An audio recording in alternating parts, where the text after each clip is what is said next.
Hello everybody, and yes, it's face reveal, and I'm going to talk a little bit about some of the cars that I've owned over the years, and just respond a little bit to Captain Mustard and Boaty, and perhaps have a little bit of fun with it.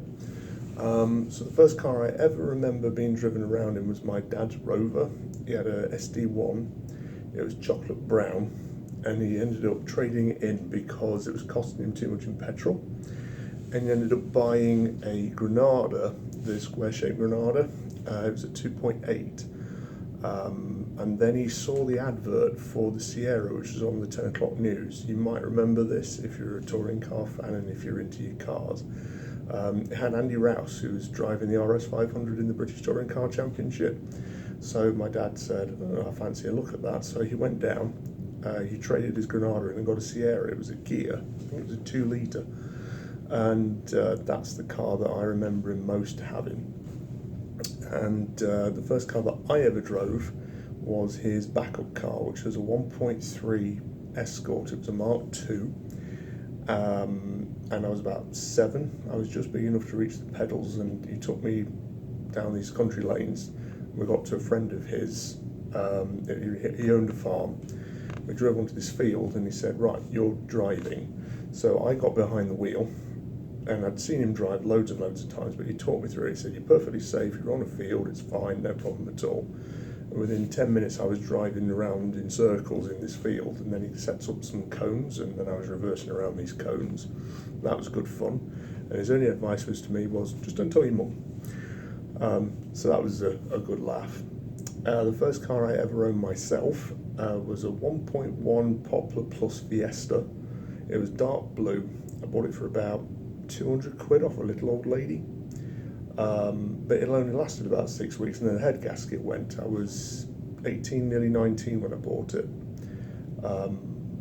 It was just one of those things, and then the cost of actually repairing the head gasket was about 3 times more than what I'd paid for the car, and I didn't know what I was doing at the time. And then what happened was I was just walking to the shop. It was only a couple of days later. What I did was I parted out the Fiesta. I sold the doors and the bonnet and the boot lid and the lights and all that kind of stuff, and sold it for parts, and then had the rolling shell traded away and got scrap money for it. So I ended up with about 300 quid's worth. So I actually ended up making a profit.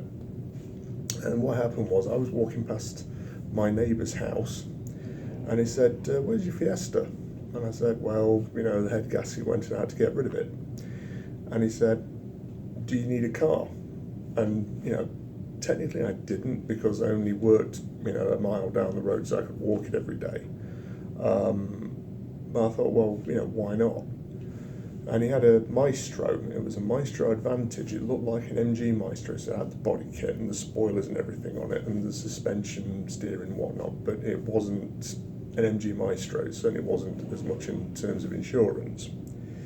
And he said, "Well, you can just have that car. It was my wife's. She's no longer with us. I don't want it. I don't need it. It's not worth anything. Just have the car." So we just did the deal on the driveway, and just drove around the corner and back to the house, and that was my car. The seats were tatty as hell.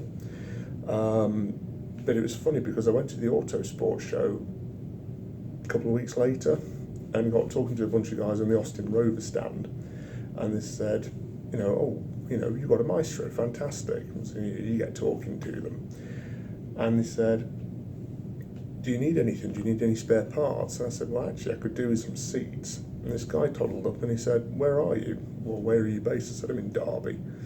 And he said, "Well, I'm in Wellington, and I've got a Maestro sitting in my barn, which you can have, And I said, "Well, I only need the seats." And he said, No, I want rid of this car. It's rusty as hell, but it'll start and it'll drive, and you can just have it. And I said, "Okay." So I walked down the old railway line from Etwall, near to Wellington, from where I lived. It took me about half an hour to get there, and I went on a Sunday morning when it was really, really quiet, and I put my hand up to it. I drove this rusty Maestro back to my house, and it was a Vanderplar, and it had leather seats and leather door cards and the wood door caps. I stripped everything out of it that I could, all the switches and everything, so I had spares in case anything went wrong. Swapped over the interior, so this was a Maestro Advantage with Vanderplar seats and wood door trim, which was really cool, I thought. And again, I sold this car that I'd got for scrap, basically. Again, I was just given the car because he just wanted to get rid of it. So I ended up with 2 free cars and the scrap value of 2 cars and the parts money that I'd sold for the Fiesta. So I ended up with about 350, 400 quid or something. So I ended up actually quite far ahead. And that's always the way it's been with me. I mean, I don't know, I just look into things, I think. But that Maestro ran really well. I have to say, it ran really well. Never had a problem with it. Was a solid engine, solid gearbox. It was actually really good fun to drive. I had it for about 2 years. We went on lots of lads' holidays. We went to Amsterdam and to the beach, to Skegness and Inglemells and all that kind of stuff. That was a good laugh. And then one day I was just reading my Classic Ford magazine and I just saw this advert for a 2.8. It was blue and silver, Capri. It was a 2.8 injection, like I was saying. So I sold the Maestro for about 350 quid or something. And went and bought this Capri. At the time, it was what, 2004? Capris, you could pick them up for pennies because nobody wanted them. Now, the same car cost about 12 grand. So I went along, it was in Chesterfield, if I remember rightly. Chesterfield, or was it Dronfield? It was one of the two. Anyway, and just bought the car for £1,000 and drove it home and had that for a couple of years. Then somebody offered me more money than what I actually paid for it. They offered me 3.5 grand for it. And I said, okay. I ended up going to a car auction and I had bought a Vauxhall Omega, sight unseen, and paid about £600 for it. I didn't realise what I'd bought was it was actually a police rapid response vehicle, so it had uprated brakes and suspension and stuff, and it was an Elite, so it had all the leather interior and stuff. And that was a hell of a car. That was great fun. Fantastic to drive. Went like, you know what, off a shovel. Most fun I've ever had with a car, that thing. And then had that for about 2 years or so. And then the head gasket went, and again, the cost of repairing the head gasket was more than the car was then worth. And again, Omegas now, people want them because they're getting quite rare. So I should have saved the car and done the head gasket, but oh well. So again, I sold it for scrap and parts, got the money. Then my next car was again another Capri. It was a 280 Brooklands, and they were just starting to increase in value. And I got it for 4 grand. I had that for 18 months, and as always happens, somebody came along and they offered me more money than what I paid for the car. So again, I made some money on the car. And then I had a bit of a break because I was going through a bit of a rough time.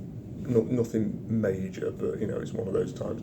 I was out of work. It was before I started working for Eon, and BT had finished. They closed down. They moved to India, so I was kind of out of a job. Couldn't really afford a car at that point because, of course, you're unemployed. It was only for about 6 weeks or 2 months, or you know, but that kind of waylaid me. But once I was back working at Eon, I went and got myself a Focus Sport. It was a 1600. It doesn't sound like much, but that was the most reliable car I've ever owned. That thing never ever went wrong apart from the power steering pump, which I put right. And then I had that for about 6 years, and then I traded that up for a TDCi Mark III Focus, a diesel one. Joseph Lloyd will say, we don't talk about diesels on this channel. Well, I do, so there we go. And had that for a year or so, and that's when I emigrated to America. So I sold the money back, sold the car back to Ford, got the money back for it, moved to America. My first car in America was a Jeep Cherokee. That thing, every 3 months, had to go back to Chrysler to get remapped because it was just always throwing codes and problems, and it was just an absolute pain. And then I got rid of it and got my current car, which I call the Black Mamba, which is a Jeep Wrangler Sport, and fantastic, absolutely brilliant. Love it. It can go anywhere. It's a total 4x4 off-roader. It's big. It's a gas guzzler. It's what I like.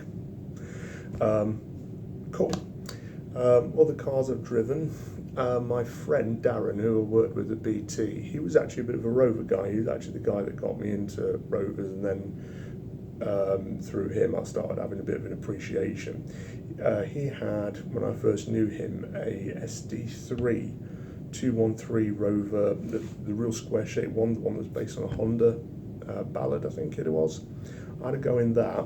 The steering was actually nice and light, but the car was really, you could tell it wasn't a Rover. It was just, a bit naff with a Rover badge stuck to it, but it drove pretty nicely. Though it was an automatic, which was a bit clunky. And then he had a 214, the R8 shape Rover. That was pretty fun. He let me have a quick go in that. I liked the way it handled and I liked the way it steered, but it just felt a little bit cheap. It felt like you were a little bit exposed because you sat actually quite high up with the windows low. So that was a little bit kind of, well, what happens if we get crashed into from the side? You're not really going to stand much of a chance. I think because it was a K series, his head gasket went, so he traded that up for an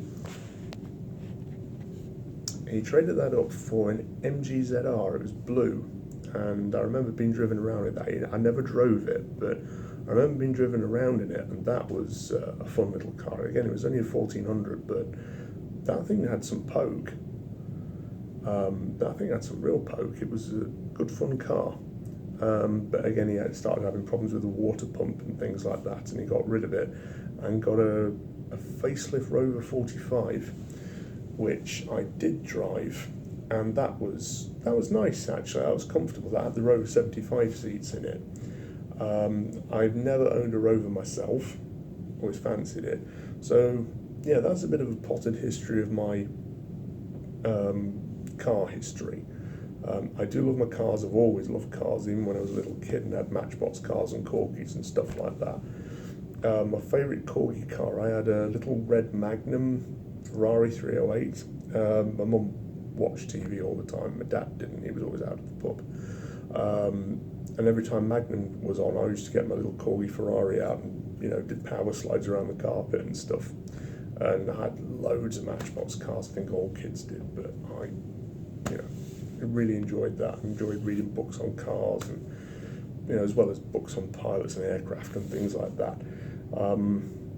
So yeah, that's just a little bit of a potted history of my car enthusiasm and the cars that I've had and the cars we've had in the family. So yeah, hope this video finds you well, and see you soon. Ta-da.